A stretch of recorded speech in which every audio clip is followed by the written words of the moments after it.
For the last few months, I've been researching and reporting on the Joe Bryan case. He's the former Clifton High School principal convicted of killing his wife, Mickey, back in 1985.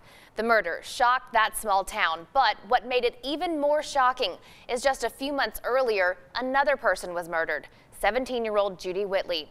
Judy was found bound and nearly naked in a field just outside town. Tonight, I sit down with Judy's sister, Patricia, who for the very first time is explaining why she believes Judy's murder and Mickey Bryan's murder are connected.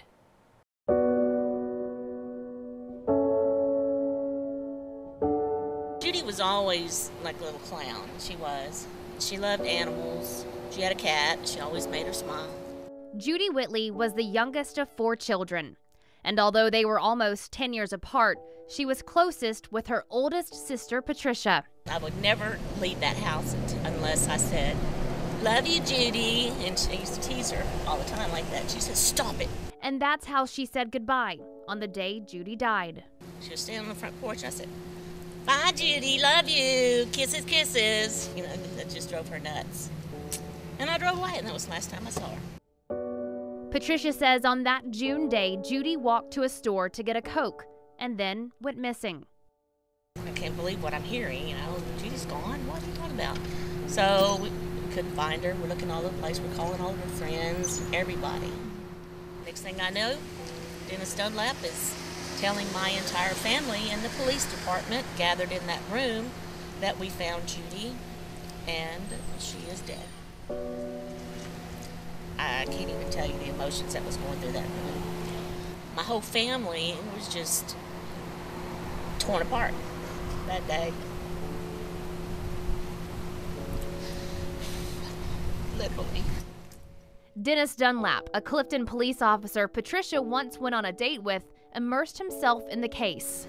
He was all over with my family and stuff, trying to console us. But Dunlap wasn't who they thought he was. Now that I look back on it, I just feel like he was watching. A few weeks after Judy's death, Patricia saw Dunlap in town. He said he'd taken a lie detector test in Judy's murder and would soon be moving. I thought it was kind of weird. I thought, why are you moving now? Why are you leaving the police department? Before he could, a rumor started about a diary Judy wrote everything in. But Patricia says it never existed. Nope. Nope. My sister did nothing as far as writing in a diary or anything like that. When police couldn't find it, they decided to search Judy and Patricia's grandmother's home. But before that search could happen, the house blew up. It woke me up out of my bed, and you could hear it and you could see everywhere. When the smoke cleared, the case went cold. Until almost 10 years later, when Dunlap committed suicide. Afterwards, the Clifton Police Department said he had murdered Judy. It almost felt a little bit relief, but I was angry. And we were angry that they could not say that when he was still alive. Patricia says she always suspected Dunlap had something to do with her sister's murder. She believes he may also have killed Mickey Bryan. In my heart, I knew that he murdered my sister and he murdered Mickey Bryan. That's why she and several other women testified during Joe Bryan's evidentiary hearing this summer. They all claimed Dunlap had a history of stalking women. One even tried filing a police report against him, but says nothing was done. After his suicide, Dunlap's ex-wife was interviewed by the Texas Rangers. In court documents presented in Bryan's hearing, Dunlap's ex admitted to talking with him about Judy's death. She also claimed one of Dunlap's friends told her after he died that he had admitted to having sex with Judy and killing her. She also said Dunlap claimed he had been dating Mickey Bryan and had been with her the night she died. Jan Zulke and her daughter Laura lived in Clifton when Judy and Mickey were murdered.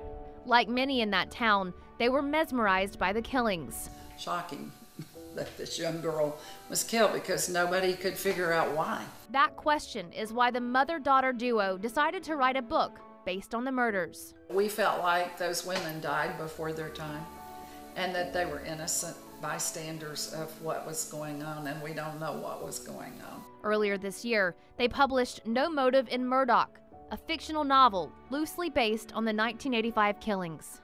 my prayer is that the truth will come out. It needs to come out so Clifton can put it to rest. As for Patricia, she hopes for justice. If not for Judy, then for Joe. My sister's dead. They could never take care of the person that did that to her. If I can't get any justice for my sister, at least I can get something for Joe Bryan. Joe Bryan's attorneys are set to meet with Judge Doug Shaver and the Bosque County District Attorney tomorrow to submit their final findings in Bryan's evidentiary hearing. It will then be up to Judge Shaver to make a recommendation to the Texas Court of Criminal Appeals about this case. For a full timeline of the Whitley and Bryan murders, visit our website, kcentv.com.